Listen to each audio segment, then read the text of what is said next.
एक बार Bill Gates ने किसी रेस्टोरेंट में खाना खाने के बाद खाना परोसने वाले वेटर को टिप के तौर पे $5 दिए। तो वो वेटर बिल गेट्स को बड़ी हैरानी से देखने लगा। तो इस बात पे बिल गेट्स ने वेटर से पूछा कि क्यों भाई, क्या हो गया, तुम मुझे इतनी हैरानी से क्यों देख रहे हो। तो उस वेटर ने बड़ी विनम्रता से कहा कि इसी टेबल पे जब आपकी डॉटर ने खाना खाया था तो उन्होंने मुझे $500 की टिप दी थी, और आप तो उनके फादर हैं, दुनिया के सबसे रिचेस्ट पर्सन हैं, और आपने मुझे सिर्फ $5 ही दिए।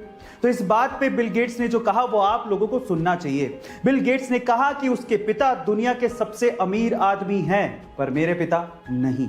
गाइस, इसलिए कहा जाता है कि आप कितनी भी सक्सेस की ऊंचाइयां छू लें, आपको अपने पास्ट को कभी नहीं भूलना चाहिए, क्योंकि वही आपका सबसे अच्छा टीचर होता है। ये बात है सन 1990 की, जब दिल्ली के एक व्यक्ति ने एमआरएफ कंपनी के 20,000 शेयर्स खरीदे। तब एमआरएफ कंपनी के एक शेयर की कीमत लगभग 10 रुपए थी, यानी कि लगभग 2 लाख रुपए उस व्यक्ति ने एमआरएफ कंपनी में इन्वेस्ट कर दिए थे। उसके बाद वो पैरालाइज्ड हो गए और लगभग 10 साल उन्हें रिकवर करने में लग गए। लेकिन 10 साल बाद जब उन्होंने एमआरएफ के 20,000 शेयर्स की बात अपने पोते को बताई, और जब पोते ने पता लगाया, तो वो ये सुन के हैरान रह गया कि जो 20,000 शेयर्स उन्होंने लगभग 2 लाख रुपए में खरीदे थे, तब उनकी कीमत 130 करोड़ रुपए हो चुकी थी, और आज के वक्त उन 20,000 शेयर्स की कीमत लगभग 160 करोड़ रुपए हो चुकी है। गाइस, इसको कहते हैं इन्वेस्टमेंट की पावर। हम मिडिल क्लास लोग ज्यादातर अपनी सेविंग्स को या तो एफडी में या आरडी में रखते हैं, लेकिन अगर उसका 10 या 20% हिस्सा भी हम लोग इन्वेस्ट कर दें तो शायद हमारे वारे न्यारे हो जाएं। तो आज ही इन्वेस्टमेंट शुरू करिए, लिंक डिस्क्रिप्शन बॉक्स में गिवन है।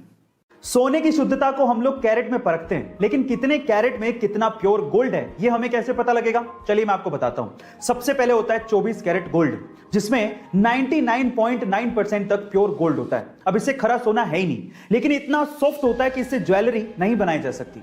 फिर आता है 22 कैरेट गोल्ड, जिसको 916 गोल्ड भी कहते हैं, क्योंकि इसमें 91.6% प्योर गोल्ड होता है और बाकी बचे हुए परसेंटेज में कॉपर और जिंक जैसे मेटल मिक्स होते हैं। अभी थोड़ा हार्ड होता है तो इससे ज्वेलरी बनाना आसान होता है। फिर आता है 18 कैरेट गोल्ड, जिसमें मात्र 75% तक की प्योर गोल्ड होता है और बाकी बचे हुए 25% में निकल, कॉपर और जिंक जैसे मेटल मिक्स होते हैं।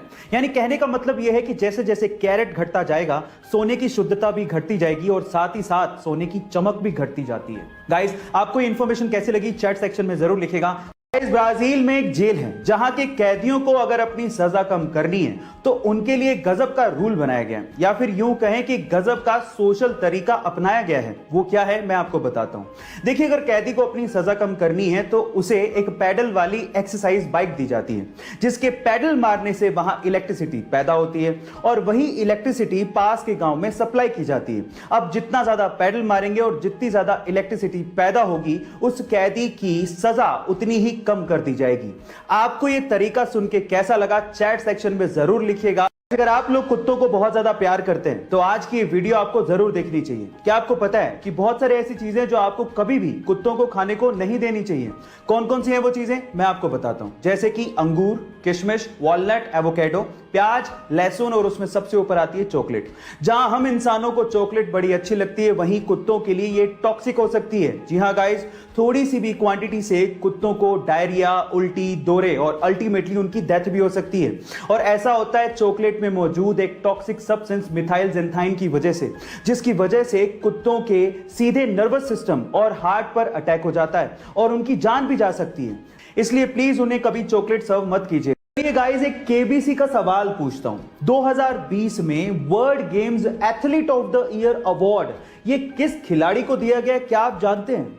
गाइस, ये विश्व स्तरीय अवार्ड इंडिया की विमेन हॉकी टीम की कैप्टन रानी रामपाल को दिया गया है। Oh my God.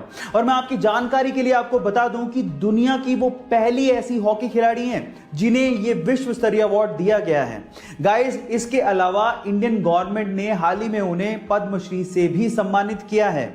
वो हरियाणा से हैं और 15 साल की उम्र में उन्हें नेशनल हॉकी टीम के लिए चुन लिया गया था। है ना गाइस अमेजिंग फैक्ट? ऐसे अमेजिंग फैक्ट्स के लिए YouTube पे हमारे चैनल को सब्सक्राइब कर लीजिए और अगर आप Instagram पे देख रहे हैं तो मुझे फॉलो करना मत भूलिएगा। मिलते हैं अगली वीडियो में।